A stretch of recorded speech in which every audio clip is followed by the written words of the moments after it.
आप सभी को बसंत पंचमी की हार्दिक शुभकामनाएं। माँ शारदे सभी पर अपनी कृपा दृष्टि बनाए रखें, सभी को सद्बुद्धि प्रदान करें। आज बसंत पंचमी का त्योहार है और इस दिन विद्या की देवी माँ सरस्वती की पूजा की जाती है। इस दिन पीले वस्त्र धारण किए जाते हैं क्योंकि इस दिन पीला रंग धारण करना बहुत ही महत्वपूर्ण होता है। बसंत लोगों का मनचाहा मौसम, सबसे प्यारा मौसम। जब इस मौसम में फूलों पर बहार आ जाती है, खेतों में सरसों के फूल इस प्रकार लहराते हैं मानो सोना चमक रहा हो और गेहूं में बालियां खिलने लगती हैं। आम के पेड़ पर बर आ जाता है, हर तरफ रंग बिरंगी तितलियां मंडराने लगती हैं। बसंत ऋतु का स्वागत करने के लिए माघ महीने के 5वें दिन शुक्ल पक्ष की पंचमी तिथि को बहुत बड़ा उत्सव मनाया जाता है, जिसमें भगवान श्री विष्णु और कामदेव की पूजा की जाती है। ये बसंत पंचमी का त्योहार कहलाता है। शास्त्रों में बसंत पंचमी को ऋषि पंचमी से उल्लेखित किया गया है। पुराणों और शास्त्रों तथा अनेक काव्य ग्रंथों में इस ऋतु का अलग अलग ढंग से वर्णन मिलता है। बसंत पंचमी की कथा के अनुसार सृष्टि के प्रारंभिक समय में भगवान शिव को आज्ञा से श्री ब्रह्मा जी ने जीव, खास तौर पर मनुष्य योनि की रचना की, लेकिन अपनी बनाई हुई इस रचना से स्वयं ब्रह्मा जी संतुष्ट नहीं थे। उन्हें लगता था कि रचना में कुछ कमी रह गई, जिसके कारण चारों ओर सदा मौन ही मौन छाया रहता था। हालांकि इस विषय में उपनिषद और पौराणिक दृश्यों का अपना अलग अलग अनुभव है। जब ब्रह्मा जी ने ये सब देखा, तब उन्होंने अपनी समस्या के निवारण के लिए अपने दिव्य कमंडल से जल अपनी हथेली से लेकर उसे अभिमंत्रित किया और उस जल को छिड़ककर भगवान श्री विष्णु की स्तुति आरंभ कर दी। ब्रह्मा जी यह स्तुति सुनकर भगवान श्री विष्णु तुरंत ही उनके सम्मुख प्रकट हो गए।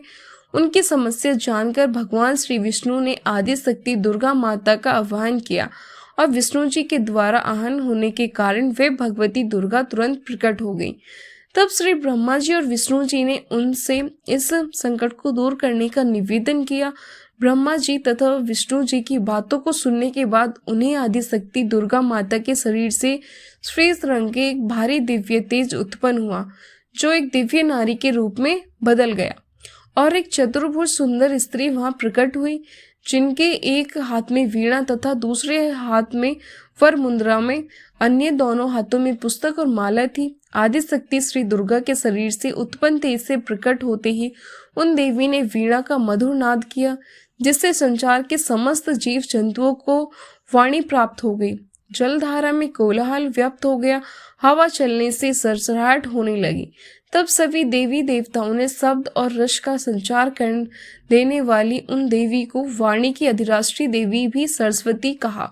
फिर आदिशक्ति भगवती दुर्गा ने ब्रह्मा जी से कहा कि ब्रह्मा जी, मेरे तेज से उत्पन्न हुई ये देवी सरस्वती आपकी पत्नी बनेगी। जैसे लक्ष्मी श्री विष्णु की शक्ति है, पार्वती जी महादेव जी की शक्ति है, उसी प्रकार ये सरस्वती देवी ही आपकी शक्ति होंगी। ऐसा कहकर आदि शक्ति श्री दुर्गा जी सब देवताओं को देखते ही देखते वहां से अंतर्ध्यान हो गई। इसके बाद सभी देवता सृष्टि के संचालन में संलग्न हो गए। हिंदू धार्मिक शास्त्रों में देवी सरस्वती से संबंधित कई कहानियां प्रचलित हैं। देवी सरस्वती को सफेद साड़ी पहने हुए, एक हाथ में कमल, दूसरे में माला, तीसरे में पुस्तक, चौथे में वीणा बजाते हुए सुंदर स्त्री के रूप में प्रस्तुत किया जाता है। देवी सरस्वती की इसी सुंदरता के कारण भगवान ब्रह्मा सरस्वती जी की सुंदरता पर एक समय मोहित हो गए और उन्होंने सरस्वती जी को अपनी पत्नी बनाने का निश्चय कर लिया। लेकिन सरस्वती जी ब्रह्मा जी को अपना पिता मानती थी, क्योंकि एक और वर्णन के अनुसार जब ब्रह्मा जी ने सृष्टि की रचना की, तब वे सारा संसार सुनाया था। ऐसे में इन सनेपन को दूर करने के लिए ब्रह्मा जी ने अपने मंडल से जल छिड़कर उनको परिणाम स्वरूप एक दिव्य तेज प्रकट हुआ और वह दिव्य पुंज एक सुंदर नारी के रूप में बदल गया। वह सुंदर पुंज देवी सरस्वती कहलाई। ब्रह्मा जी के हाथों से प्रकट होने के कारण सरस्वती देवी को ब्रह्मा जी की पुत्री माना जाता है। अब ऐसे में सरस्वती जी ब्रह्मा जी को अपना पिता ही मानती थी, क्योंकि ब्रह्मा जी ने ही देवी सरस्वती की रचना की थी, इसलिए वे ब्रह्मा जी से विवाह नहीं करना चाहती थी।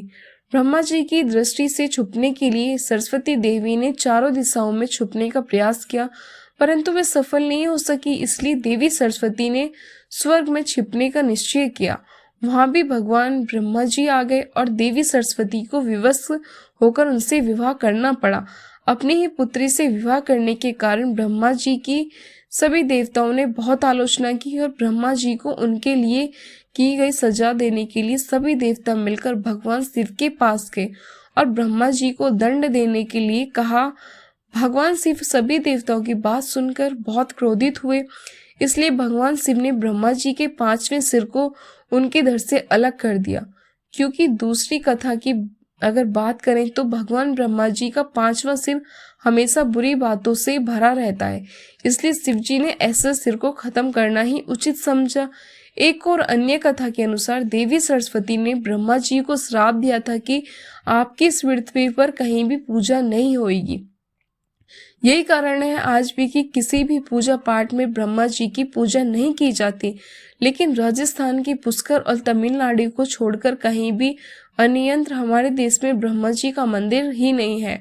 बसंत पंचमी के दिन आप माँ सरस्वती को बूंदी बेसन के लड्डू, केसर भात, पीले चावल, मालपुआ आदि का भोग लगा सकते हैं। इससे देवी बहुत प्रसन्न होती हैं और अपने भक्तों को शिक्षा, प्रतियोगिता, कला और संगीत के क्षेत्र में सफलता प्रदान करती हैं। आज के दिन देवी सरस्वती की पूजा करते समय देवी के चरणों में पेन, कॉपी, पेंसिल आदि रखना शुभ माना जाता है। ऐसा करने से कुंडली में बुध ग्रह दोष दूर होंगे। बुध ग्रह के मजबूत होने से आपकी बुद्धि और निर्णय लेने की क्षमता बहुत अच्छी होगी। अगर आपके बच्चे का पढ़ाई में मन नहीं लगता है, एकाग्र मन नहीं रहता है, तो वो एकाग्र होकर पढ़ाई करेगा। और आप वसंत पंचमी के दिन माता सरस्वती को हरे रंग वाले फल और पीले फूल अपने बच्चों के हाथ से देवी सरस्वती को अर्पित करवाएं।